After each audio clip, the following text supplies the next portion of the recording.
찬송가 444장 함께 찬송하겠습니다.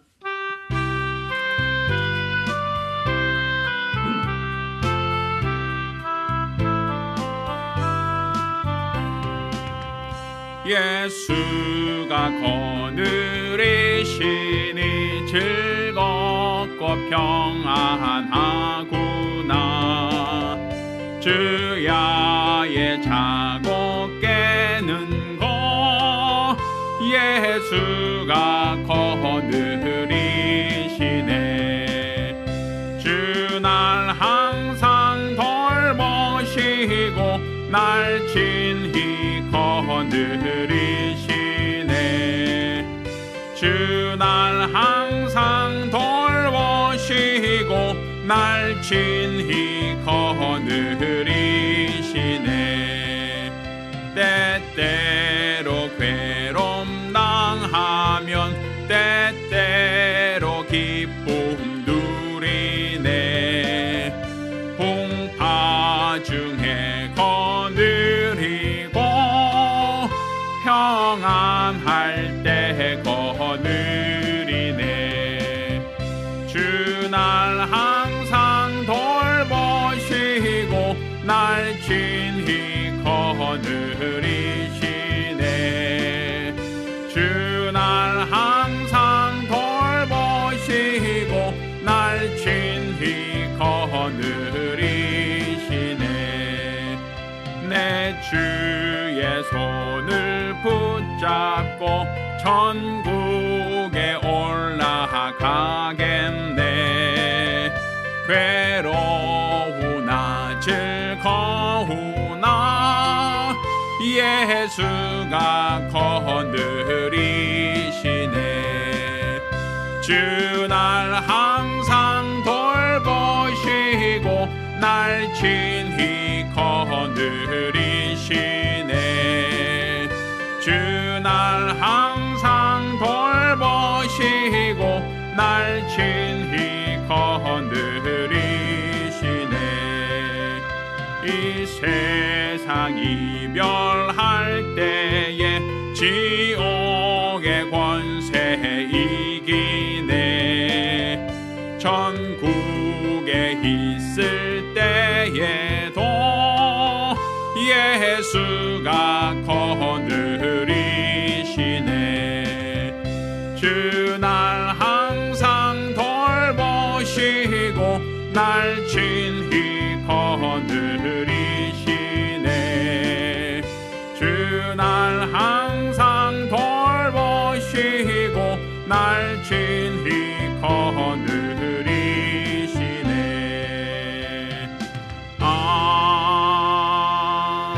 아멘. 아버지 하나님, 우리 하나님께 나와 믿음으로 예배할 때 공수로 나오지 않고 믿음으로 귀한 예물 드린 우리 모든 성도들을 기억하여 주시기를 원합니다. 드려진 모든 예물이 우리 하나님께 상달되며 하나님을 기쁘시게 하는 참 예물이 될 수 있도록 도와 주시옵소서. 수입의 10분의 1을 구별하여 예물 드린 손길과 매월 작전대로 올점 드린 손길을 복 주시고 하나님께 받은 은혜를 감사함으로 감사 예물 드린 자를 복 주시기를 원합니다. 선교 예물 드린 자들을 복 주시고 연복교회 감사함으로 연방 모든 자들도 하나님께서 큰 은혜를 더하여 주시옵소서. 살아계신 우리 주 예수 이름으로 축복하며 기도합니다. 아멘. 오늘 주 앞에 감사하며 예물 드린 우리 모든 성도들과 또 가정들마다 하나님의 신령한 복과 은혜 있기를 예수 이름으로 축원합니다. 하나님 말씀 함께 봉독하겠습니다. 하나님 말씀은 마가복음 14장 53절로 65절까지 말씀을 교독하겠습니다. 오늘 함께 봉독하실 하나님 말씀 마가복음 14장 53절로 65절까지 말씀을 교독합니다. 저희가 예수를 끌고 대제사장에게로 가니 대제사장들과 장로들과 서기관들이 다 모이더라. 베드로가 예수를 멀찍이 쫓아 대제사장의 집들 안까지 들어가서 하석들과 함께 앉아 불을 쬐더라. 대제사장들과 온 공회가 예수를 죽이려고 그를 칠 증거를 찾되 얻지 못하니 이는 예수를 쳐서 거짓 증거하는 자가 많으나 그 증거가 서로 합하지 못함이라. 어떤 사람들이 일어나 예수를 쳐서 거짓 증거하여 가로되 우리가 그의 말을 들으니 손으로 지은 이 성전을 내가 헐고 손으로 짓지 아니한 다른 성전을 사흘에 지으리라 하더라 하되 오히려 그 증거도 서로 합하지 않더라. 대제사장이 가운데 일어서서 예수에게 물어 가로되 너는 아무 대답도 없느냐? 이 사람들이 너를 치는 증거가 어떠하냐 하되 잠잠하고 아무 대답도 아니하거늘. 대제사장들이 다시 물어 가로되 내가 친송받을 자의 아들 그리스도냐? 예수께서 이르시되 내가 그니라. 인자가 권능의 우편에 앉은 것과 하늘 구름을 타고 오는 것을 너희가 보리라 하시니 대제사장이 자기 옷을 찢으며 가로되 우리가 어찌 더 증인을 요구하리요? 그 참남한 말을 너희가 들었도다. 너희는 어떻게 생각하느냐 하니 저희가 다 예수를 사형에 처한 자로 정죄하고 혹은 그에게 침을 뱉으며 그의 얼굴을 가리우고 주먹을 치며 가로되 선자 노릇을 하라 하고 하속들은 손바닥으로 치더라. 아멘. 자, 오늘은 죄 없으신 하나님의 어린 양이라는 제목으로 하나님 말씀을 함께 나누겠습니다. 예수 그리스도는 세상 죄를 지고 가는 하나님의 어린 양입니다. 이는 침례 요한이 예수를 볼 때 예수를 향하여 보라 세상 죄를 지고 가는 하나님의 어린 양이다 라고 그가 예수를 대하여 선포한 내용을 통해서 우리는 예수께서 이 땅에 말씀이 육신을 입고 오신 이유, 또 그가 요한에게서 침례를 받고 또 침례를 받는 그 사건을 왜 하나님께서 요한을 통해서 감당케 하셨는가라는 것을 이해할 수 있는 단초가 됩니다. 요한은 광야에서 회개하라 천국이 가까웠다라고 하며 그들이 죄를 자복하고 하나님께 나와 침례를 받으라고 말했던 자입니다. 그때 침례를 받으라고 했던 사람들은 회개하라 천국이 가까웠다. 죄인들이라는 것이었어요. 그러니까 너희가 하나님 앞에 너희 죄를 자복하고 하나님 앞에 침례를 받아라. 이게 바로 요한의 선언이었고 선포였습니다. 천국이 가까웠으니 속히 너희의 죄를 자복하고 침례를 받아라. 이게 바로 율법이 요구하는 요구이기도 합니다. 자, 그런데 예수는 죄 없으신 하나님의 아들이십니다. 그래서 침례도 예수께서 오실 때에 그를 보고 내가 당신께 침례를 줄 수 없습니다라고 말하죠. 왜? 요한의 침례는 어떤 침례니까? 죄를 드러내는 침례란 말이에요. 자신들의 죄를 회개케 하는 침례. 너희가 죄인인 것을 자복하고 그 죄 씻음을 받으라고 하는 하나님 앞에 너희 죄를 자복하라는 침례죠. 그런데 예수는 죄가 없으시니까 율법에 의해서 요한이 예수께 대하여 침례를 줄 권리가 없는 거예요. 왜? 죄 없으시니까. 회개하라 천국에 가까웠다. 회개할 것이 없는 분이란 말입니다. 그럼에도 불구하고 예수께서는 요한에게 침례를 받으셨습니다. 그것은 그가 죄가 있어서 받은 침례가 아니라 이렇게 함으로 하나님의 의를 이루는 것이 옳으니라 라고 표현을 하죠. 여기서 예수께서 침례를 받는 것이 하나님이 옳게 여기시는 것이다 라는 거예요. 의를 이룬다라는 것은 하나님이 의를 성취한다. 곧 불의를 심판할 의가 된다. 불의를 정죄할 기준, 의라는 기준이 된다. 그 얘기는 다른 말로 예수께서 침례를 받으신 것은 죄가 있어서 속죄의 침례를 받으신 것이 아니라 하나님의 의를 이루시는 침례다. 곧 의의 기준을 세우는 침례다. 그 의의 기준이 무엇인가? 예수께서 물에 들어왔다 나가는 것, 곧 장사되었다가 부활하는 것. 이게 바로 하나님의 의라는 겁니다. 그건 예수께서 육체를 입고 오신 것은 마치 침례를 받을 때 물속에 들어갔다 나오는 것처럼 육체를 입으신 그 이유도 죽으셨다가 부활하심으로 하나님의 의를 이루시기 위함이다라는 거예요. 그런데 하나님께 의를 이루기 위해서는 먼저 예수님이 죄 없다라는 것이 증명이 돼야 돼요. 요한이 회개하라 천국이 가까웠다라고 하는 것은 그들에게 뭐가 있다는 얘기입니까? 죄가 있다는 거예요. 독사의 자식들아 라고 하며 너희가 죄가 있다라는 얘기를 하고 있습니다. 그래서 너희가 스스로 자기 죄를 자복하고 침례를 받으라는 것이 요한의 침례예요. 그런데 예수는 죄 없으신 하나님의 아들이시거든요. 자, 그가 죄 없는 하나님의 아들이라는 것은 누가 그것을 증명해야 됩니까?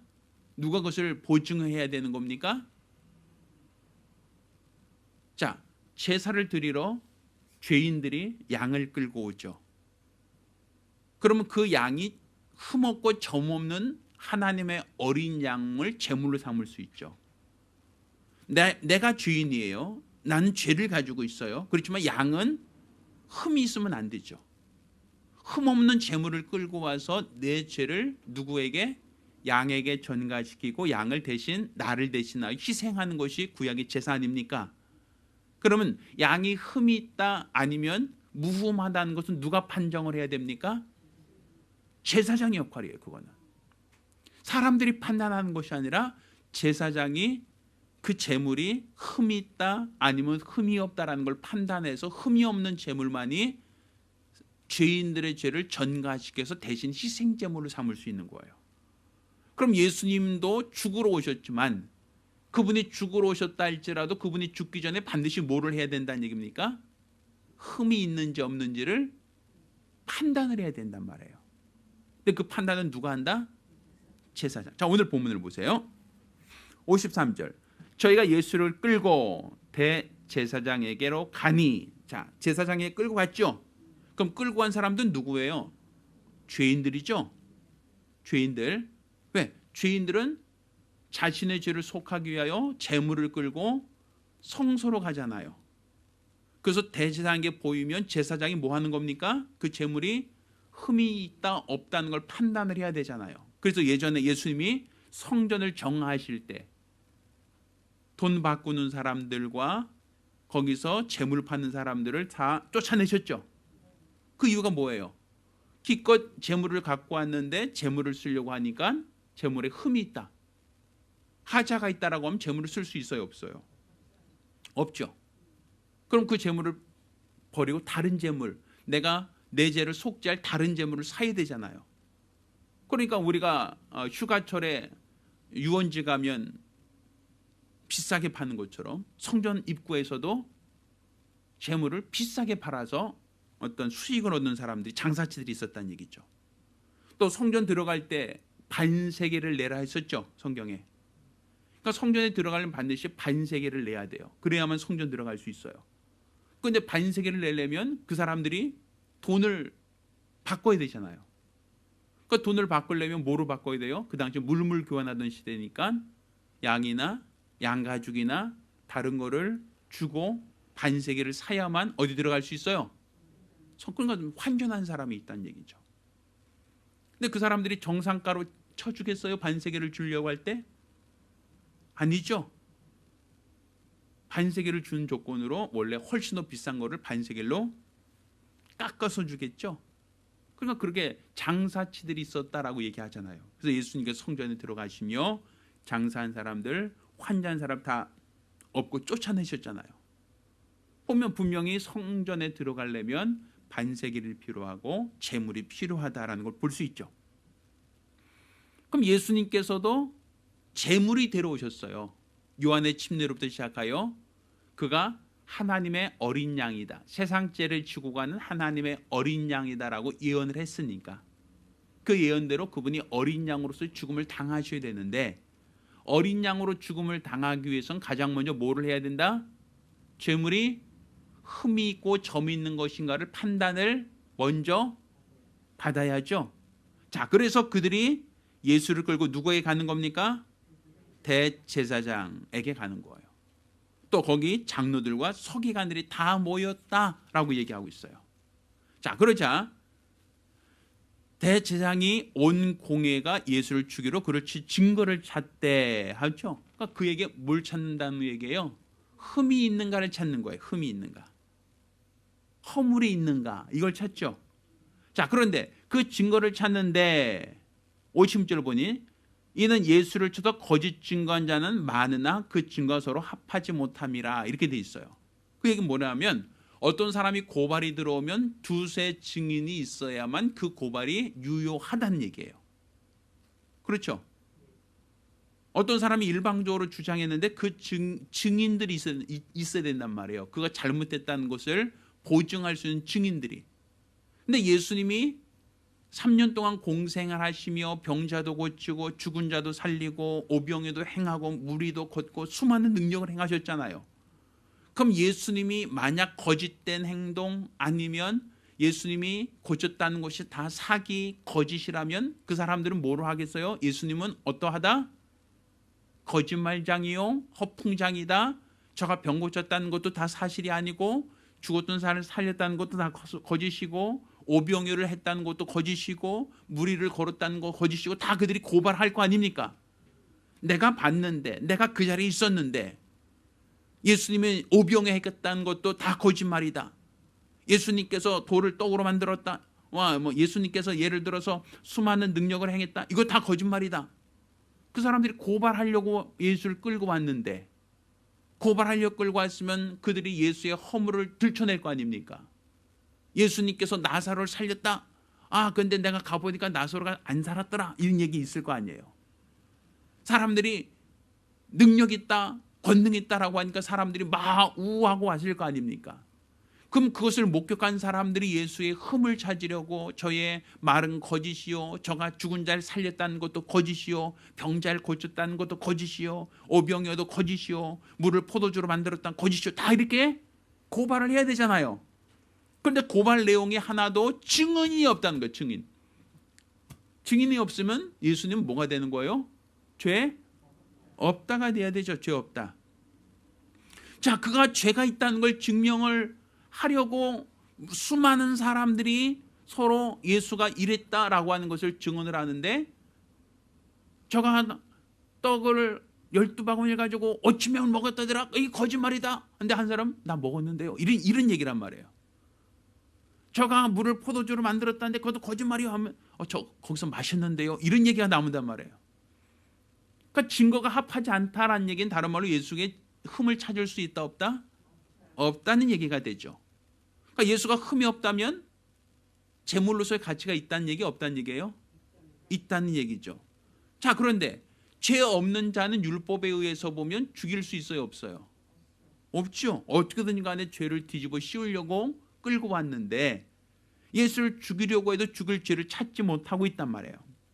자, 그러니까 57절 보니까 뭐라고 하냐면 어떤 사람들이 일어나 예수를 쳐서 거짓 증거하여 가로되 우리가 그의 말을 들으니 손으로 지은 이 성전을 흘고 손으로 짓지 아니한 다른 성전을 며칠 동안 사흘에 지으리라 하더라 하되 그 증거도 서로 합하지 않더라, 이렇게 돼 있어요. 예수께서 성전을 헐라, 이 성전을 헐라 내가 사흘 만에 지으리라, 이런 말씀해 준 거. 그러니까 능력으로는 책 잡을 것이 없으니까 그가 가르친 말 속에 뭔가 허물이 있거나 아니면 트집을 잡을 만한 것이 있는 걸 또 찾는 거예요. 근데 예수가 하신 말씀 중에 이 성전을 헐면 내가 사흘 만에 세우리라, 그걸 내가 들었다, 이렇게 얘기하는 거예요. 그건 이 성전을 모독했다는 것이죠. 하나님의 성전을 저가 헐라고 했다, 이 말 그대로 하나님의 성전을 모독했다라는 얘기를 하는데 그 증거도 서로 합하지 않더라, 이런 얘기를 하는 거예요. 그러니까 그것도 들은 사람이 있고 못 들은 사람이 있고 또 그 말에 대해서 누가 들었냐라고 할 때 확인할 수가 없다는 얘기죠. 자, 그럴 때 60절 대제사장이 가운데 일어나서 예수께 물어가로되 너는 아무 대답도 없느냐, 사람들이 너를 치는 증거가 어떠하냐 하되 예수님 답변해요, 답변하지 않아요? 답변하지 않죠. 왜? 세상제를 주관 하나님의 어린 양이 도살장에 끌려간 양처럼 그가 대답하지 않았다, 이 말씀이란 말이에요. 그러니까 자기 자신에서 변명하지 않는단 말이에요. 억울하게 끌려가면서도 자신에 대해서 누명을 씌우려고 하는 사람들에게 자신의 변명을 하지 않더라, 이런 얘기를 하고 있어요.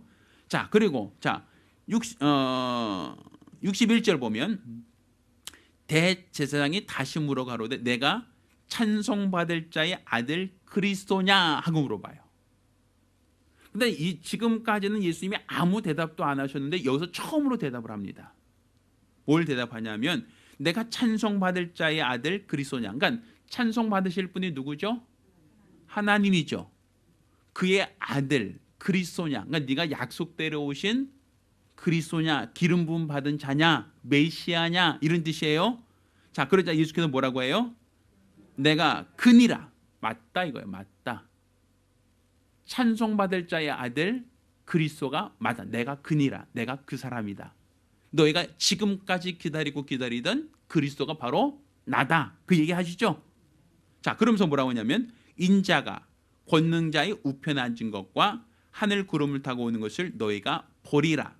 그러니까 권능자라는 것은 결국 하나님이죠. 하나님 우편에 앉아 계시니라 했으니까 그러니까 권능자의 우편에 앉을 것과 다시 구름을 타고 오는 것을 너희가 볼 것이다 라고 얘기해요. 그러니까 예수께서 자기를 고소하는 수많은 사람들에게 고발을 당할 때는 아무 말도 하지 않았는데, 그런데 예수님께서 네가 그리스도냐라고 물을 때, 네가 지극히 높은 자의 아들 그리스도냐라고 물어볼 때 예수님께서 내가 그 사람이다 라고 얘기하고 내가 권능자의 우편에 앉을 것과 구름을 타고 다시 오는 것을 너희가 볼 것이다 라고 얘기해요. 자, 그러자 63절 뭐라고 해요? 대장이 자기 옷을 찢으며 가로되 우리가 어찌 더 증인을 요구하리요. 그 참남한 말을 너희가 들었다. 그러니까 지금 예수가 하신 말씀을 앉은 사람들이 다 들었다는 얘기죠. 자기가 하나님의 아들 그리스도라는 말을 앉은 사람들이 다 들었다는 얘기죠. 그건 원래 하나님의 아들 그리스도라는 얘기는 뭐냐면 하나님은 유일신이란 말이에요. 유일신. 그렇죠? 맞나요? 틀리나요? 나 외에 다른 신이 없다니 유일신이죠. 그런데 하나님의 아들이 있다라고 하면 그는 신입니까? 인간입니까?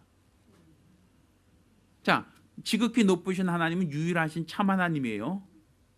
그런데 그에게 아들이 있다라고 얘기하면, 자, 개가 새끼를 낳으면 몰라요? 개를 낳죠. 개를. 물론 강아지라고 하지만 개죠. 고양이가 새끼를 낳으면 고양이를 낳겠죠. 내가 자녀를 낳으면 사람을 낳겠죠. 이상하게 생각하지 마세요. 저 사람 낳습니다. 그렇죠? 그러니까 우리가 자식이라고 하면 나와 같은 종이란 말이에요. 토끼가 새끼를 낳으면 토끼를 낳고 거북이가 낳으면 거북이를 낳고 똑같죠. 그럼 신의 아들이라고 하면 그 아들은 뭐가 되는 거예요? 신이잖아요. 그러면 하나님은 유일하신 참 신이에요. 나 외에 다른 신이 없어요. 그런데 예수께서 네가 지극히 높은 자의 아들이냐라고 하니까 내가 그니라. 그럼 신이 몇 명이 됐어요? 신이 몇 명? 신이 몇 명? 아니 왜 그러십니까? 자, 신이 몇 명? 자, 유일하신 참 하나님, 그렇죠? 자, 그런데 네가 그냐라고 할 때 내가 그니라, 지극히 높은 자의 아들이다 그랬어요. 그러면 하나님은 유일하신 참 하나님이신데 예수가 내가 그의 아들이다 했단 말이에요. 그럼 예수는 신이란 얘기야, 신이 아니란 얘기예요? 그럼 유일신이에요, 유일신 아니에요? 네? 유일신이면 아들은 신 아니에요? 아들도 신이에요? 그럼 신이 몇 시대요? 하나님은 유일하죠. 그 외에 다른 신이 없잖아요. 근데 그의 아들은 신입니까 아닙니까? 하나님의 아들이니까 신이에요, 신 아니에요? 신이죠. 그럼 신이 몇 명 됐어요? 몇 명 됐어요? 둘이 됐어요? 그럼 유일신 아니네. 둘이 됐다고 하면 유일신이 깨지는 거고, 신이 아니다라고 하면 예수님 말이 거짓말 되는 거죠. 그러니까 지금 그걸 얘기하는 거예요. 율법은 나 외에 다른 신이 없다고 했는데 네가 하나님의 아들이냐? 그럼 네가 신이냐라고 하는 거죠. 그러니까 너희가 무슨 말을 더 들으리요? 이렇게 얘기하는 거예요. 너희가 예수가 하는 말을 지금 들었잖아요. 지금 예수님께서 직접 하는 얘기를 예수를 고발한 사람들이 다 모여서 그 자리에 있었으니까 다 들었죠. 유일신인데 유일신이신 하나님께 대하여 자기가 그가 보낸 아들이다라고 하고 권능자의 우편에 앉을 거라고 얘기하니 나도 신이란 얘기하는 거 아닙니까? 약속대로 오신 그리스도가 맞다. 나는 하나님의 아들이고 그리스도다. 그러니 그들이 봤을 때는 권능자의 아들 그리스도라고 얘기하니까 너희가 더 이상 무슨 증거를 요구하겠느냐? 그를 잡아 죽이자라고 하는 거예요. 자, 그래서 그걸 누가 얘기하는 거예요? 63절 보니까 대제사장이 자기 옷을 찢으며 이렇게 돼 있죠. 네, 왜 옷을 찢는다는 얘기를 왜 하죠? 자, 그 당시에는 옷이라고 하는 게 굉장히 비싸요. 요즘처럼 흔하디 흔한 게 아니라 그 당시는 직물 같은 것이 굉장히 고가로 취급돼서 그래서 오죽했으면 예수가 십자가에 달리셨을 때 예수가 입고 있던 옷조차도 로마 군인들이 뭐 하고 있어요? 거기서 제비 뽑아서 서로 가지려고 하고 있잖아요. 그만큼 그 당시는 옷값이 비싸단 말이에요. 근데 그렇게 비싼데 제사장이 자기 옷을 찢었다라고 하면 어떻단 얘기예요? 그건 아주 자기 자신을 상해하는 것과 똑같죠. 그 얘기는 다른 말로 아주 극심한 분노, 하나님을 모독했다는 거예요. 유일하신 하나님을 모독했다라고 하여 그가 예수를 정죄했다는 얘기하는 거예요. 그래서 자 64절 보니까 자 그 참남한 말을 너희가 들었도다. 너희는 어떻게 생각하냐 하니 저희가 다 예수를 뭐 하라고요? 사형에 처행한다고 정죄하고 예수에게 침 뱉고 얼굴을 가리고 주먹으로 치며 가로되 선지자 노릇을 하라고 하숫도로 손바닥으로 치더라 이렇게 돼 있죠. 예수를 침 뱉고 때렸다는 얘기를 하고 있는 거예요. 왜? 자기가 뭐라고 하니까 하나님의 아들이라니까. 예수의 제목은 뭐예요? 그러니까 그들이 예수의 다른 제목을 찾으려 했는데 못 찾았죠. 근데 유일하게 찾은 제목이 뭐였어요? 하나님의 아들이다라고 하는 것이 그들이 찾은 제목이죠. 그렇지 않나요? 그러니까 예수를 그들이 정죄하여 저가 사형에 처형된다. 저는 반드시 죽어야 마땅하다라고 했던 그 제목이 무엇이냐면 하나님의 아들 그리스도라고 했다. 이게 예수의 제목이에요. 그러니까 빌라도 법정에 끌고 갈 때 예수를 죽이자라고 했을 때 예수를 죽이자라고 했던 제목이 뭐냐? 그는 지극히 높은 자의 아들 그리스도라고 얘기했다. 그가 권능자의 우편에 앉아 계시며 다시 구름을 타고 오신다고 얘기했다. 그게 예수님이 거짓말, 거짓 증거, 신성 모독죄라고 얘기하는 거예요. 그러면 그 죄가 있다 없다라고 하는 걸 그들은 예수가 죄 있다라고 정죄해서 죽였죠. 빌라도 법정에 넣고 예수를 죽이자라고 했죠. 그래서 결국 예수를 십자가에 못 박아 죽였잖아요. 그렇죠. 자, 그러면 예수의 제목은 뭐였어요? 지극히 높으신 자의 아들 그리스도라고 하는 게 그들이 정죄한 제목이죠. 살인을 한 것도 도둑질을 한 것도 뭐 이게 아니라 그 능력 자체가 잘못됐다는 얘기는 하나도 없고 그가 하나님의 아들 그리스도라고 얘기했다는 것이 예수의 제목이죠. 자, 그러면 우리가 어떤 사람이 정죄를 받았어요. 그러면 정죄를 받을 때 대질신문 하죠. 대질신문. 이 사람이 진짜 죄가 있는가 없는가 확인을 해야 되잖아요. 그 확인을 하려면 이 사람은 예수는 뭐라고 해요? 나는 지극히 높은 자의 아들 그리스도다 라고 말씀하고 있어요. 그럼 누구한테 확인해야 돼요? 하나님께서 아닌데? 라고 하면 뭐가 되는 거예요? 예수님은 거짓말이 되죠. 내 아들 아니에요 이렇게 얘기하면 예수님 거짓말장이 되는 거죠. 근데 예수님께서 저는 내 사랑하는 아들이요 내 기뻐하는 자다. 하나님이 인정하시면 예수의 말은 거짓이 아니에요? 아니죠. 그럼 예수를 사람들은 죄가 있다고 하여 십자가에 못 박아 죽였어요. 그런데 하나님은 그를 다시 살리셨어요. 왜 살리시는 거예요? 죄가 없다는 거죠. 하나님은. 그럼 내 아들 맞아. 내가 기름 부어서 그리스도로 세운 내 아들 맞아. 너희가 정죄해서 죄 있다고 죽일 사형 제목을 찾아서 죽인 제목은 지극히 높은 자의 아들 그리스도라고 하는 것이 예수를 죽인 이유, 예수를 정죄한 이유, 예수를 십자가에 못 박자고 한 이유지만 그렇지만 예수는 내 아들 맞아. 내 사랑하고 내 기뻐한 자가 맞아. 내가 그에게 기름 부어 고난의 잔을 마시게 한 게 맞아. 이렇게 되는 거죠.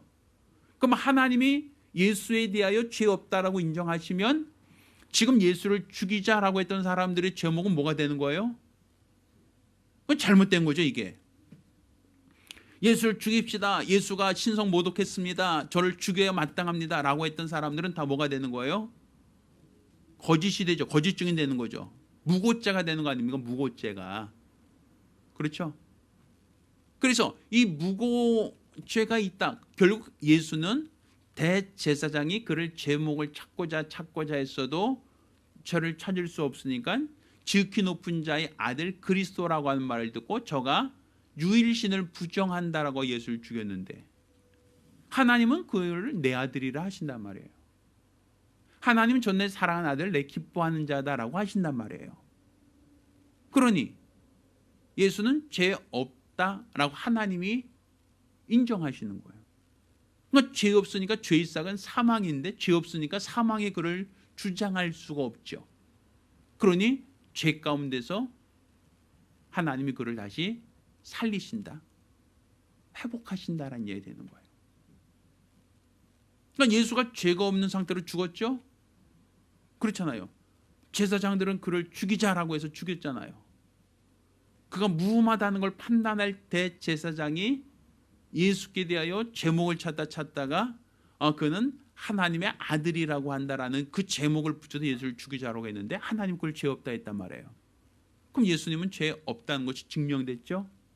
결국 예수를 그럼에도 불구하고 죽였다는 것은 누구의 죄 때문이에요? 우리 죄를 위해서 대신 죽은 것이네. 그래서 이사야 선지자는 그의 찔림은 우리의 허물을 인하며 그의 상함은 우리의 죄악을 인함이라. 그가 채찍에 맞아 우리가 나무로 따라 말씀하시잖아요. 그러니까 결국 예수는 죄 없으신 하나님의 어린 양이다라는 얘기를 하는 거예요.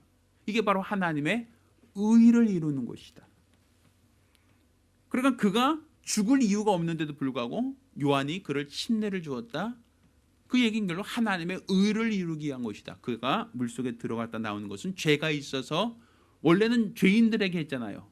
독사의 자식들아 회개하러 천국 갖고 왔다. 너희가 임박한 진노를 피할 것으로 아느냐? 회개하고 다시 물속에 들어갔다 나와라. 이 얘기 아니었습니까? 그러면 예수가 죄가 있어야 침례를 받아야 되는데 죄 없는 분도 똑같이 침례를 받으셨다. 근데 그건 죄를 속하려고 받은 침례가 아니라 어떤 침례였다? 하나님의 의를 이루는 침례였다. 의를 이루는 것은 불의를 상대하여 그는 옳다 인정을 받는 침례라는 얘기예요. 그럼 그가 불의를 대신해서 옳다 인정을 받은 것은 그분은 죽을 죄가 있어서 죽은 게 아니라 하나님의 뜻대로 제물이 되신 것이다. 하나님의 뜻대로 죽음을 당하신 것이다. 이렇게 얘기되는 것이죠. 그러니까 예수께서 기도하실 때도 아버지 내게 이 잔을 옮겨주옵소서. 그렇지만 내 원대로 마옵시고 아버지의 원대로 되기 원합니다. 결국 예수가 죽으신 것은 자기의 죄가 아니라 하나님의 뜻대로 죽으신 죽음, 의를 이루는 죽음이었죠. 그러니까 예수의 죽음이 하나님의 의를 이루는 죽음이니까 그 죽음은 결국 하나님의 뜻을 성취하는, 그러니까 불의한 자를 심판하는 침례가 되는 거예요. 그가 의가 되니까. 자, 그럼 불의한 자가 누가 되는가? 하나님의 말씀을 받고도 말씀을 지키지 않은 자들. 하나님 말씀을 받고 직분을 맡았으나 직분에 순종하지 않는 자가 불의하다는 것을 누구를 통해서 증명되는 거예요? 예수를 통해서. 그러니 예수께서는 죄 없는 분인데도 불구하고 하나님 뜻대로 죽음을 당하셨잖아요. 그 직분, 그리스도라는 직분이거든요. 그러니까 죽을 직분을 감당하셨잖아요. 그러면 루시엘이라고 하는 천사도 하나님으로부터 불임을 받는 천사요, 직분을 맡은 자이거든요. 그러면 하나님께 불임을 받는 천사도 뭘 해야 되는 거예요? 하나님께 직분에 감당하고 순종해야 되잖아요. 그런데 그가 자기가 감당할 직분을 감당치 못하고 지극히 높은 자와 피길이라 하면서 직분을 감당하지 않고 직분을 초월했단 말이에요. 왜? 찬양해야 될 직분을 갖고 있는데 자기가 찬양을 받으려고 했단 말이에요. 지극히 높은 자와 피길이라 직분을 떠났죠. 그러면 직분을 떠나는 것이 불의하다라고 얘기하려면 뭐가 필요하다는 거예요? 직분에 순종하는 자가 필요한 거예요. 그게 의가 돼야 이게 불의하가 되는 거예요.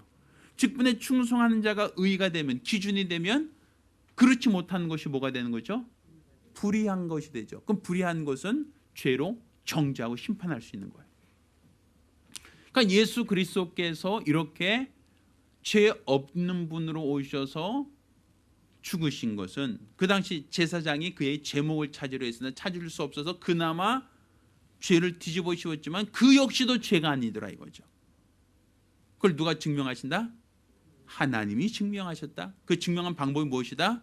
죄 가운데 그가 다시 살아나심으로 그 죄목이 형성이 되지 않는다라고 얘기하는 거예요.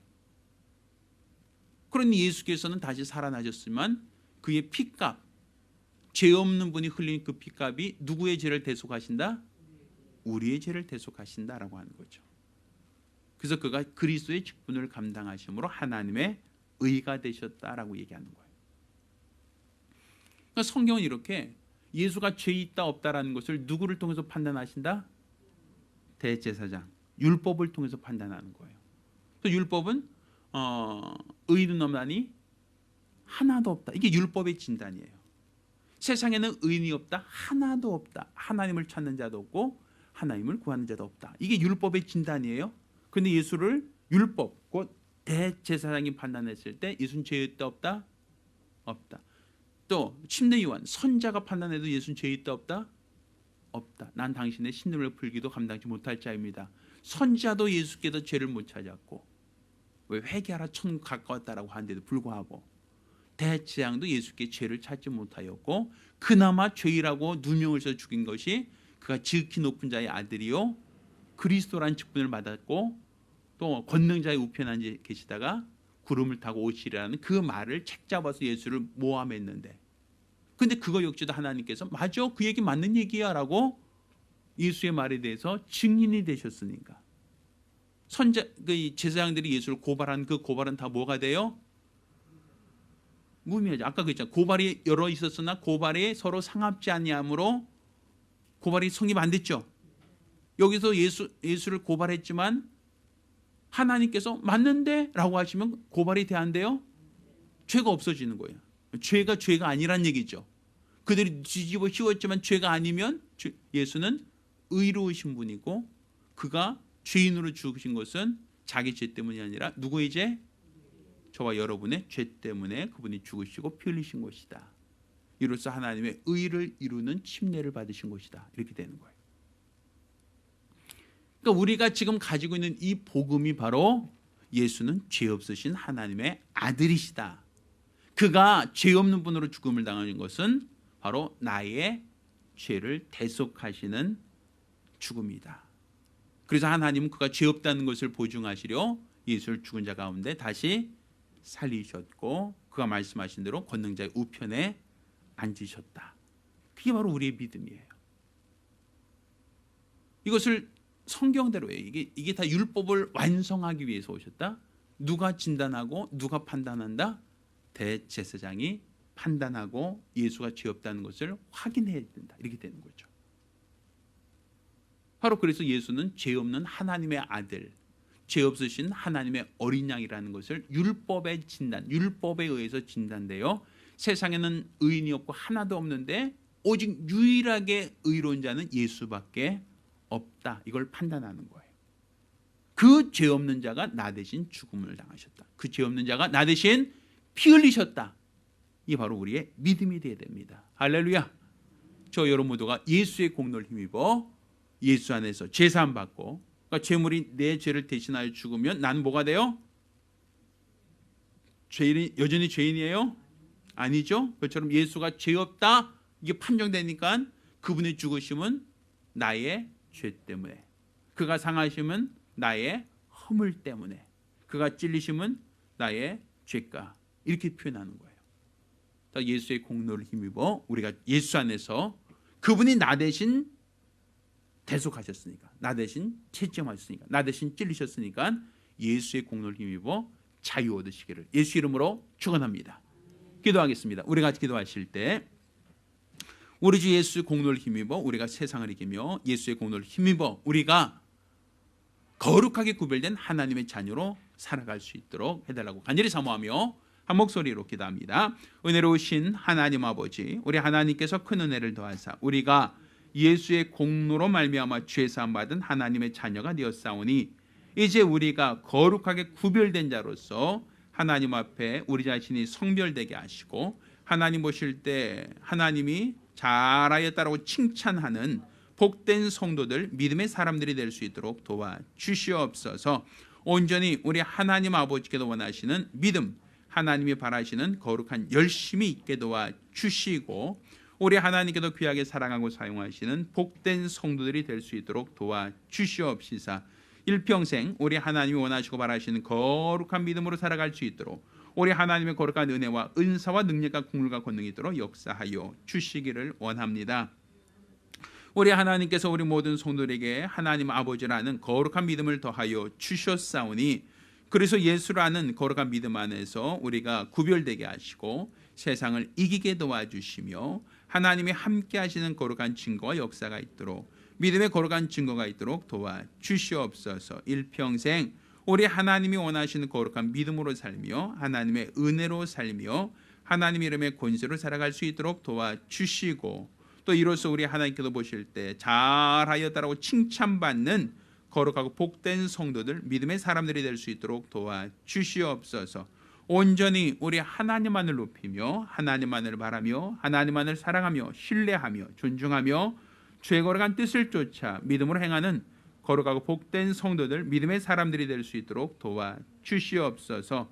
온전히 우리 하나님께서 함께 하시는, 하나님이 도와주시는, 우리 하나님이 주관하시는 거룩하고 복된 성도들이 될 수 있도록 도와주시옵소서. 살아계신 우리 주 예수 이름으로 기도드렸습니다.